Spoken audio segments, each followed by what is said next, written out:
MLA రేపు కాంగ్రెస్కి వెళ్ళి బీజేపీకి జారిపోవాలన్నా మళ్ళీ బీజేపీ వాళ్ళు ఏమన్నా రేవంత్కి చెప్తారేమో అని ఒక ఆలోచన రావాలని ఇవన్నీ డ్రామాలు, అంతా డ్రామా కంపెనీ అంతా.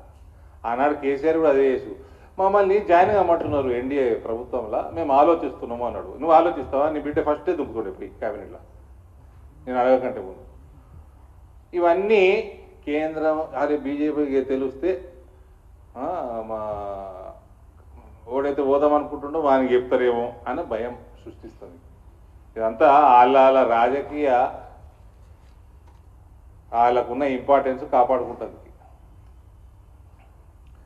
ఇటువంటి యాటిట్యూడు ఏదో కేంద్రంకి వెళ్ళి నిగానం వస్తుంటే ప్రధానమంత్రి ఫోటో అన్నది కంపల్సరీ.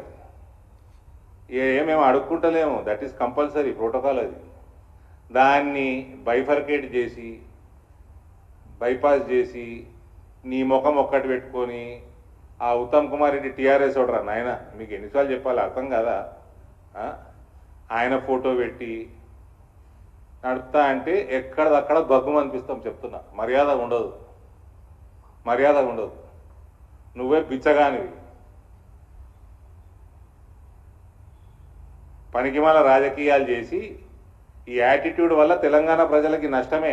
ఇటువంటి యాటిట్యూడ్ వల్లనే కాళేశ్వరం ప్రాజెక్టులల్లో జరుగుతున్న అవినీతి కానీ, వాళ్ళు చేసిన ఫౌండేషన్ డిజైన్లు మార్చడము, లొకేషన్లు మార్చడము, 4 రూపాయలు ఎక్కువ సంపాదించుకుంటుంది కమిషన్ల కోసం.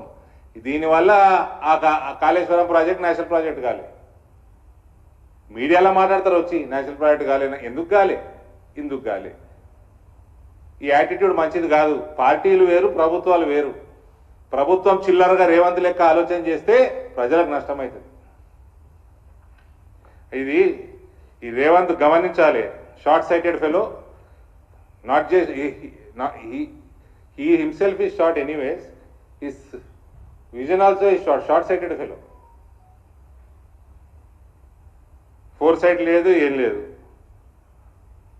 దీని ఏమంటారు తెలుసా బ్రదర్? కీర్తి కండూతి అంటారు. కీర్తి కండూతి అంటే తెలుసా?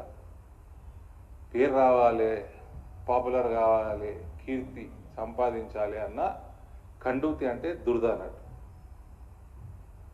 కీర్తి ఆ దురద ఉండి ఇవన్నీ చేస్తారు. ఇటువంటి దురదతోటే కేసీఆర్ వల్ల హౌసింగ్ కాలేడ. ఇప్పుడు మళ్ళీ స్టేట్మెంట్ చూసినా ఇవ్వాలన్నా రేవంత్ 1,00,000 ఇండ్లన్నా కట్టిస్తాం సంవత్సరంలో అన్నాడు కదా, అన్నాడా? 5 కోట్ల ఇండ్లు ఈ దేశంలో ఆల్రెడీ ఆవాస్ యోజన కింద కంప్లీట్ అయినాయి. 543 పార్లమెంట్లు ఉన్నాయి. అంటే ఎంత అయింది బ్రదర్? దాదాపు 91,90,000 ఇండ్లు, దాదాపు 1,00,000 ఇండ్లు. నాకు తెలిసి 5.5 కోట్లు కూడా అయి ఉంటాయి. వాటికి 1,00,000 ఇండ్లు పర్ పార్లమెంట్ ఆల్రెడీ అయిపోయినారా నాయన, యావరేజ్గా తీస్తే. అంటే నీ అసుంటోళ్ళు, ఆ కేసీఆర్ అసుంటోళ్ళు చేయబట్టి తెలంగాణకు రాలే. అంటే వేరే దగ్గర 1,00,000 దాటినాయి అన్నట్టు, ఎక్కడైతే స్కీములు పెట్టుకున్నారు. ఇటువంటి దురహంకారం, ఈ కీర్తి కండూతి లాంటి దురదల వల్ల తెలంగాణ ప్రజలకు నష్టమే తప్ప లాభం లేదు. పెద్ద మనిషి ఇస్తున్నాడు, 90% పైన పెద్ద మనిషి ఇస్తున్నాడు. ఆయన ఫోటో పెట్టుకున్నది అది పద్ధతి లేకుండా ప్రభుత్వం నడుపుతా అంటే రేపు భగ్గుమంట చెప్తా ఉన్నా. It is a warning. ఇమీడియట్గా ఆ రేషన్ కార్డులు మార్చి పిఎం ఫోటో అంత నీకు కీర్తి కండూతి దురద ఉంటే పక్కకు నీ ఫోటో చిన్నగా పడేసుకో. నువ్వు ఎట్లా చిన్నగానే ఉన్నావు, ఫోటో కూడా చిన్నది సరిపోతుంది.